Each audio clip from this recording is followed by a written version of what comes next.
My sister thought she could trap me by burning my passport, stealing my trip to France, and forcing me to be her unpaid babysitter, but she just set fire to her own life instead, and, of course, she's going to lose everything for treating me like an outcast. My name is Olivia Liv Parker, and at 27, I just experienced the most ruthless betrayal of my life. Samantha, my own sister, the woman I once trusted more than anyone, thought she could manipulate me forever.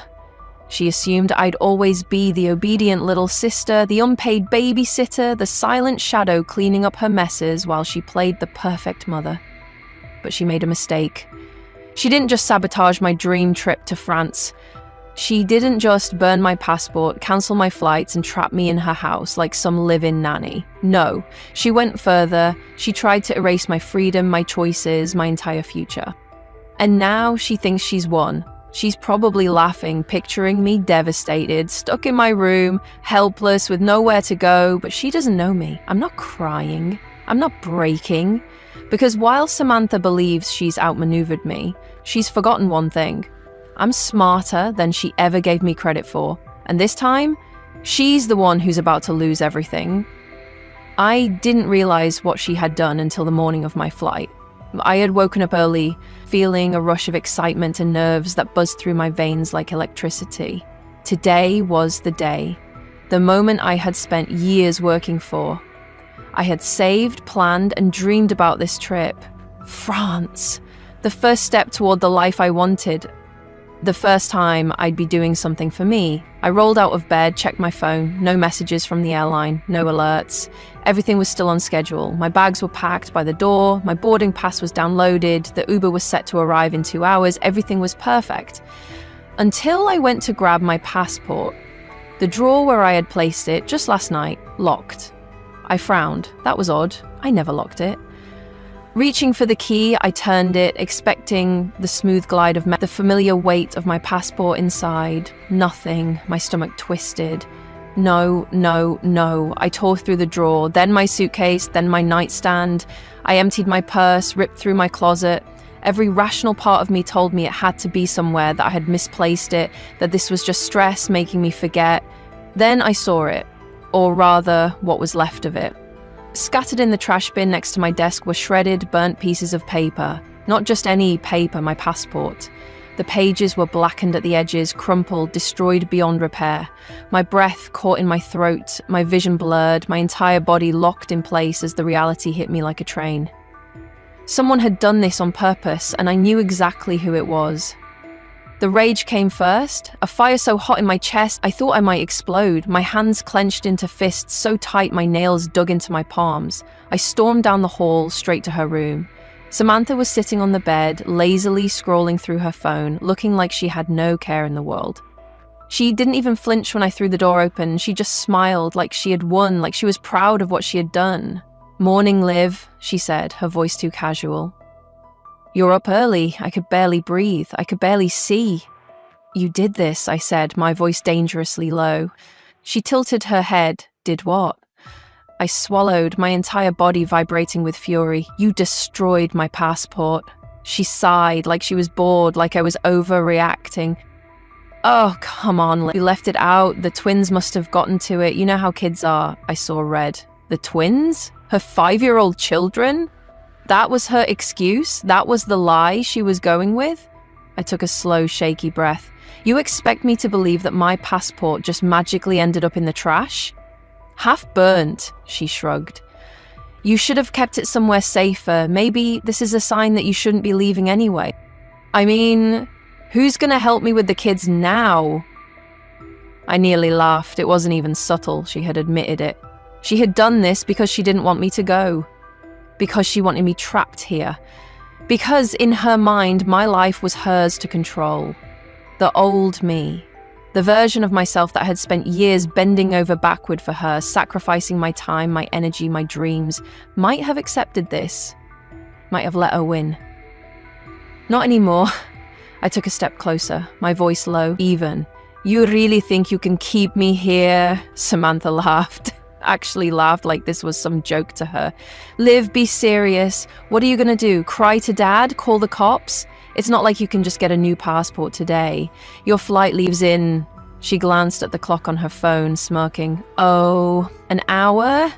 Guess you're stuck. I smiled. Because what Samantha didn't realize, what she had never bothered to consider, was that I had been preparing for this exact moment. I leaned in, locking eyes with her. You have no idea what you've just done. For the first time, the smirk on her lips faltered. Good. Let her feel the fear. Let her wonder what was coming next. Because Samantha might think she's won, but this game has only just begun. The morning after I discovered what she had done, I didn't confront her again. That's what she expected. She was waiting for another explosion, another moment where she could twist the story and paint me as hysterical, ungrateful, selfish. I didn't give her that satisfaction. Instead, I smiled. When she walked into the kitchen, looking so pleased with herself, I poured her a cup of coffee and slid it across the counter like nothing had changed. She eyed me suspicious. "Morning, Liv," she said cautiously. "Morning, Sam," I replied, my voice even, pleasant. Her fingers tightened around the cup. She was waiting for the fallout. She was going to be waiting a long time. Because this time, I was playing the long game. For the next week, I fell back into routine. I watched the twins. I cooked dinner. I cleaned up the messes she left behind. I did it all with a smile on my face, never letting her see a crack, never letting her sense the storm brewing beneath the surface. And Samantha? She thought it was over. She thought I had accepted my fate. I caught her watching me sometimes, waiting for me to snap, waiting for the moment I'd finally break. But I didn't. Instead, I observed. I took mental notes of every weakness, every flaw, every pressure point I could exploit. I watched as she ignored her husband, Daniel, dismissing him like he was a background character in her life. I noticed the way her spending habits were spiraling out of control. Shopping sprees, expensive wine deliveries, online purchases she hid from Daniel. I listened in on phone calls, catching half-truths and little white lies she told their mother, their friends, even Daniel himself. She was cracking, and I was just getting started. Samantha thought she had financially crippled me. She had locked me out of my own savings, maxed out my credit card, and left me with barely enough money to buy a cup of coffee. What she didn't know, I had backup plans. Months ago, I had started doing freelance work online, stashing away extra cash in a hidden account. Nothing major, just enough to build a safety net. A lifeline for a moment, exactly like this. I transferred the money into a new bank account under a different name. Then, I did something even better. I opened a credit card in her name. She had made the mistake of leaving personal documents lying around, too lazy to shred statements, too careless to protect herself. And now, I had access to everything, and I wasn't going to steal from her. No, that would be too easy. Instead, I started making small purchases, things that wouldn't raise suspicion immediately. A few subscriptions, a couple of food deliveries, a hotel reservation under her name. Things that wouldn't be noticed right away but would slowly pile up, creating a trail of expenses that looked like she was hiding something. Let her explain that to Daniel when he eventually found the statements. Samantha was a pathological liar. But the thing about compulsive liars, they get lazy. They tell too many stories, forget too many details, weave too many different realities until the whole thing starts to collapse on itself. And I was going to help push it over the edge. I started seeding doubt into Daniel's mind. Small things, little offhanded remarks at the right moments. Like when he came home exhausted from work and saw the house in complete chaos. Toys everywhere, dishes stacked in the sink, the twins screaming. He rubbed his face, sighing. Jesus, Sam, what did you do all day? Before she could snap at him, I chimed in, my voice sweet as honey. Oh, she had a spa appointment, right, Sam? And that long lunch with Alyssa? Samantha froze. Daniel blinked. What? She hadn't told him. Of course she hadn't. And now, she had to scramble for an excuse. It was beautiful. Samantha thrived on control. She loved being the golden child, the one our parents saw as responsible, selfless, a devoted mother. She needed people to see her that way.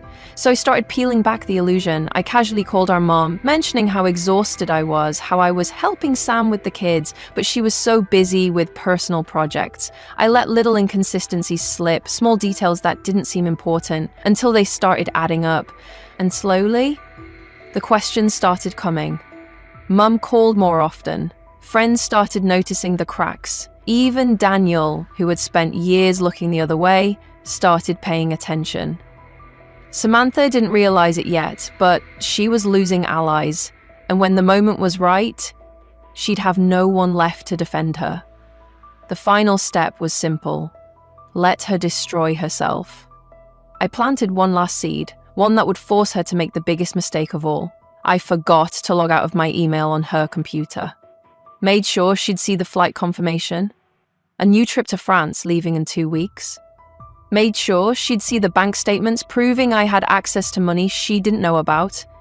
Made sure she'd see a message from Daniel thanking me for helping him see the truth. And then I waited. Because I knew exactly what she would do.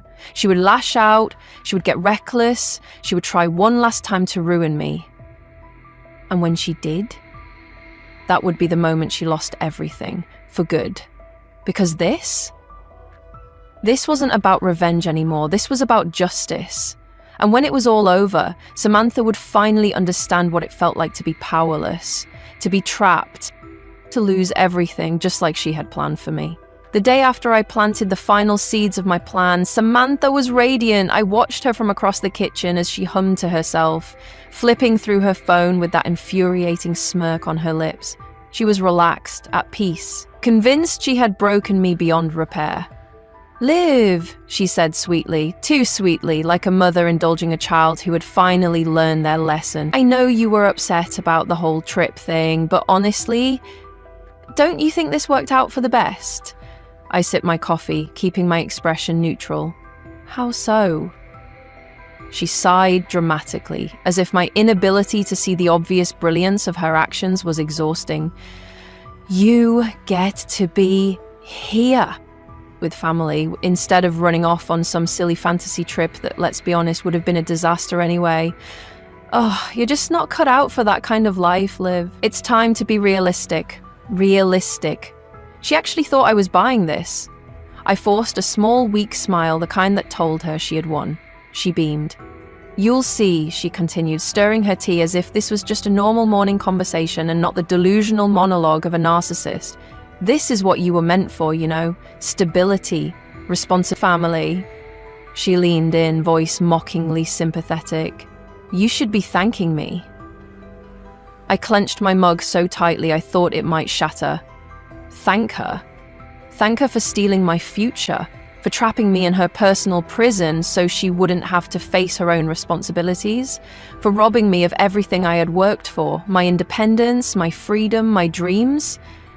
She actually believed she had done me a favor. The arrogance was staggering, but I kept my face passive, my voice soft. "Maybe you're right, Sam." She smiled in victory, and that was the moment I knew. She had no idea what was coming. Samantha's world was starting to crack, but she was too blinded by her own ego to notice. The house was falling into chaos. The kids were more demanding than ever because I had stopped fixing everything. Daniel was tense, constantly questioning her about little things, her spending, her absences, her excuses. She blamed it all on me. "Liv has been acting weird," I overheard her whispering to him one night. "She's been really off. I think she's going through something. I don't know, maybe she's depressed." Nice touch, Sam. Convince everyone I was mentally unraveling. That way, when things finally exploded, she could frame me as the problem. Except I wasn't spiraling, I was orchestrating. She made her first real mistake 2 nights later. I was in my room when I heard her voice outside my door, hushed but urgent. "Daniel, you need to trust me on this. She's not in a good place right now. I think she's lying to us." I stilled. "Lying about what?" "About everything," she hissed. "Her money situation, her job. God, even the whole passport thing. I mean, come on, who loses a passport the day before an international flight?" It doesn't make sense." Daniel was quiet. I could almost hear the doubt creeping in. Then Samantha went for the kill. "I found an email on her laptop, Daniel. A flight confirmation for another trip. She's been hiding money from us." Silence. My lips curled into a slow smile. There it was. She took the bait. Hook, line, and sinker. Daniel exhaled. "That doesn't sound like Liv." "Exactly," Samantha pounced. "It's not like her. That's why I'm worried. She's acting out. I mean, what if she stopped herself. Let the implication hang in the air. Let him fill in the blank. What if I ran off? What if I stole from them? What if I was planning something worse?" That was the moment Samantha sealed her fate. Because Daniel might not trust me completely, but now, he didn't trust her either. The next evening, Samantha made her second mistake. She thought she had everything under control. So when I casually mentioned that I was thinking about getting a new job, she saw another opportunity to shut me down. "A new job?" she laughed. "Liv, don't be ridiculous. What kind of job would you even get? You don't have any real experience." Daniel, sitting across the table, stiffened. I didn't respond. I just let the silence fester. "Besides," she continued, clearly enjoying herself, "you don't even have access to your own accounts right now. Maybe if you had been a little more responsible, you wouldn't be in this mess." Daniel froze. His fork stopped mid-air. "What?" he said sharply. Samantha blinked. Too late. The damage was done. "What do you mean, she doesn't have access to her accounts?" he asked. Samantha tried to recover. "Oh, I just meant she was having some financial issues, so I stepped in to help manage things. You know, just until she gets back on her feet." Daniel's eyes darkened. "Sam, how exactly are you managing her money?" Beneath the table, I dug my nails into my palm to keep from laughing. Because finally he was starting to see it. The cracks, the manipulation, the lies. And Samantha, for the first time since this all started, she looked nervous. The morning after that dinner, Daniel left for work earlier than usual. Samantha tried to act normal, but I could tell she was panicking. She could feel it slipping, the control, the power, the illusion she had built, and like a true narcissist backed into a corner, she did exactly what I wanted her to do. She doubled down. She went into full self-destruction mode. She tried to cancel my phone plan. She tried to convince my mum that I was unstable. She even, God, this was almost funny, tried to report my bank account as fraudulent to block me from withdrawing money. She was flailing, desperate, grasping for control in a game where she had already lost. And when she finally realized she was losing, she made her final, fatal mistake. She went after Daniel. She tried to turn him against me one last time. And instead, she pushed him over the edge, because when Daniel finally snapped, when he confronted her and demanded to know the truth, she lied, and he knew it. The house of cards was collapsing, and all I had to do was watch it burn. The first step in destroying a narcissist is to take away their audience. Samantha thrived on control, manipulation, and the image of being the perfect wife, mother, and sister, so I systematically unraveled that image. I started with Daniel. He was already suspicious, already questioning the cracks in the story she had carefully built. I just needed to push him over the edge. One night, while Samantha was in the shower, I walked into the living room where Daniel was nursing a drink, lost in thought. "You know, she stole money from me," I said casually. Sinking into the chair across from him, his eyes snapped to mine, confusion flickering in the dim light. "What?" I leaned forward, tilting my head. "You think she's just been managing my money? No, Daniel. She's been draining it." He swallowed, shifting in his seat. "That doesn't make sense. Why would she—" I slid my phone across the table. Proof, bank statements, transfers, even a fake authorization letter she had forged in my name. Daniel picked up the phone, his face darkening with every scroll. "And then, the final blow. She's been using your account too," I murmured. His grip tightened on the phone.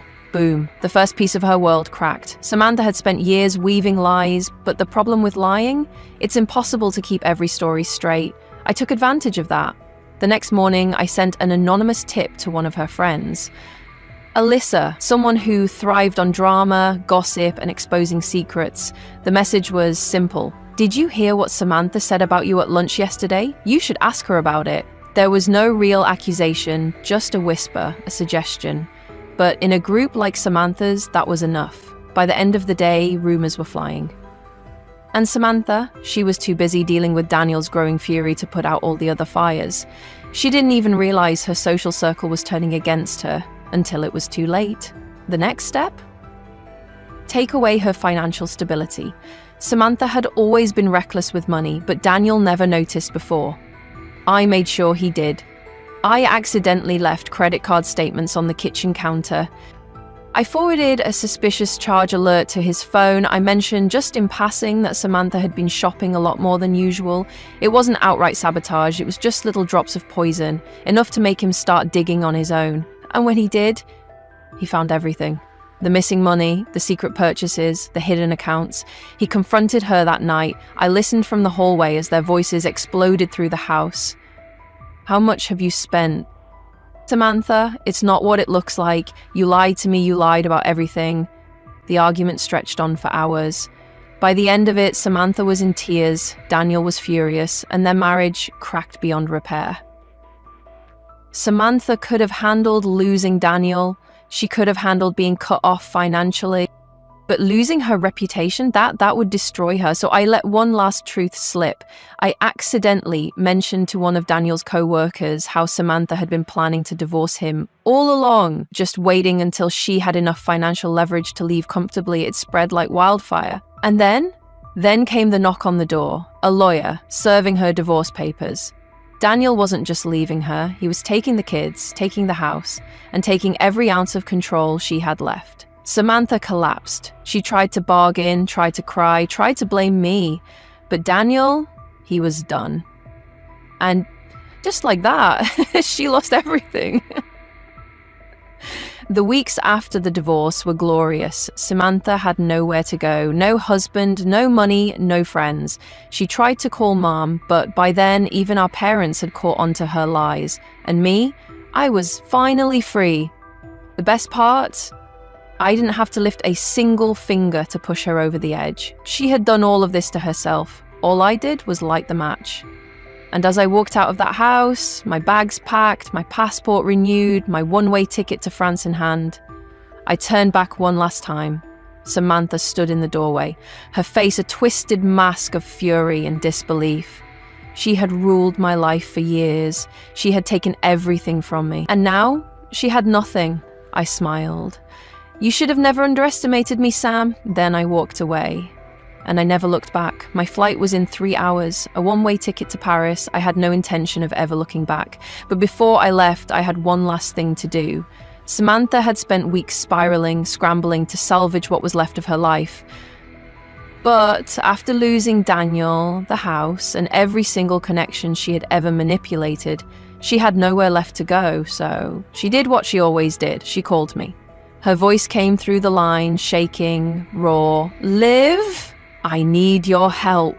I sat back in my chair, staring at the departure board. Of course she needed my help, because in Samantha's world, I was always the safety net. The cleanup crew, the scapegoat, not anymore. I lost everything, she whispered, like I didn't already know. Daniel's frozen all the accounts. I don't even have enough for rent this month. Mum won't return my calls. Alyssa and the girls... She swallowed. They're talking about me like I'm some kind of monster. I said nothing. Let her sit in the weight of her own destruction. Liv, please, she tried again. I know I messed up, okay? I wasn't thinking. She exhaled sharply, frustration seeping through. I just need some money to get back on my feet. You can do that, right? You always figure things out. I'll pay you back, I swear. I closed my eyes for a second, let her words sink in. The audacity. The complete lack of self-awareness. Even now, after everything, she still thought she could pull me back in, that I would save her. I exhaled. Then, I laughed. Not out of spite, not out of cruelty, but because for the first time, she had nothing left to take from me. I'm not your backup plan, Samantha, I said smoothly, and I'm definitely not your bank account. Silence. You can't be serious, she breathed. I smiled. I am. You're just going to leave? I glanced at the departure gate, the freedom waiting on the other side. Yes, I said simply. Then, before she could argue, before she could try to twist my words into guilt and obligation, I hung up. And for the first time in my life, I felt absolutely nothing. By the time I landed in Paris, the weight I had carried for years was already beginning to fade. No Samantha, no unpaid labor, no one trying to clip my wings and convince me that I wasn't good enough to chase my own future. I stepped off that plane a different person. For so long, I had been trapped in her world, her expectations, her selfish demands. But now, this was my life, and I was finally going to live it. Paris wasn't just an escape, it was a rebirth. I found a small apartment in Montmartre, just big enough for one person, and endless possibilities. I spent my mornings sipping coffee by the Seine, watching the city move, breathing in the crisp air of a world that didn't know my name and didn't expect anything from me. I got a job at a boutique just for fun, because for the first time I wasn't working out of survival, but because I wanted to. I wrote again. Not just in half-finished notebooks buried under obligations and exhaustion. I wrote stories, thoughts, pieces of my life I had never been able to voice before. And slowly, piece by piece, I started to build something real, something that was mine. Months passed. Samantha? I didn't hear from her again. Until one morning, as I was sitting in a cafe, flipping through my phone, a headline caught my eye. Divorce settlement finalized. Daniel Parker wins full custody. I clicked, and there she was. A photo of Samantha stepping out of a courthouse looking pale, disheveled, nothing like the woman who once smirked at me over breakfast thinking she had won. I skimmed the article. Daniel got everything. She lost custody. She was drowning in debt, struggling to stay afloat. And according to sources close to the family, Samantha had burned every bridge she had left. I set my phone down, took a sip of my coffee, and smiled. It was over. Not because I had ruined her, but because she had ruined herself. She had spent years controlling, manipulating, using people, assuming there would always be someone left to save her, and now there was no one left. I could have felt sorry for her. Once upon a time, I might have. But now, I just felt free, because the real victory wasn't just that Samantha lost, it was that I won. I built a new life, one where I was no longer trapped in her shadow, one where I was no longer the sister who stayed behind, the babysitter, the forgotten one where I was who I was always meant to be. And as I sat there, watching the city move, watching the life I had created on my own terms, I knew one thing for certain. I wasn't just surviving, I was thriving. And I would never let anyone take that away from me. Again. If there's one thing I've learned through all of this, it's that no one has the right to steal your life from you. Not a manipulative sister, not a toxic family, not the people who think they can use you, control you, and discard you when they're done. For years, I let Samantha dictate my choices. I let guilt keep me trapped. I let obligation replace my dreams. And the worst part? I thought I had no choice. But I did. I always did. So if you're watching this, if you've ever felt trapped, if you've ever been made to believe that your life belongs to someone else, listen to me carefully, take it back. They will tell you that you owe them, that you're selfish for choosing yourself, that you should stay, endure, be the bigger person. Don't. Because people like Samantha, they don't stop taking. They don't suddenly change. They don't wake up one day and realize they've pushed you too far. They keep pushing until you push back. And when you finally do, when you finally break free, you will realize that the life you were meant to live, the real you, was waiting just beyond their control. So go, book the flight, make the move, take the risk, start over, because the only way you truly win is by choosing yourself.